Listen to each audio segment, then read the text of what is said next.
আমরা বসিনি ওর কাছে, ওকে বলেছি কোর্টে দেখা হবে। কারণ আজকে এখানে এসেছি জলপাইগুড়ি সার্কিট বেঞ্চের অনারেবল জাস্টিস সম্মানীয় সৌগত ভট্টাচার্য মহোদয়ের অর্ডারে আমরা তার কাছেই যাব। তার কাছে যাব। উনি বলছিলেন যে গাড়ি ভেঙেছে তাকে অ্যারেস্ট করা হয়ে গেছে। আরে অ্যারেস্ট তো উদয়ন গুহকে আগে করতে হবে। কালকে এই খবর আমি পেয়ে governor, DGP, chief secretary, home secretary সবকে আমি দিয়ে এসেছি। 2021 সালে অনারেবল জাস্টিস রাজশেখর মান্থার দুটো অর্ডার আছে, কমিউনিকেট করেছে আমার লয়ার। তারপরে ওই জিনিস করেছে, খুব প্রমাণিত। পুলিশ বিরোধী দলনেতাকে খুন করতে চেয়েছিল। খুনের মামলার প্রত্যক্ষ আসামি যদি উদয়ন গুহ হয়, পরোক্ষ আসামির নাম ধৃতিমান ভট্টাচার্য, প্রমোটি IPS।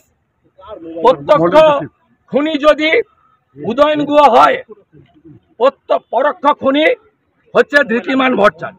এই খুনির সঙ্গে ধৃতিমান ভট্টাচার্য এই খুনির সঙ্গে কোর্টেই দেখা হবে।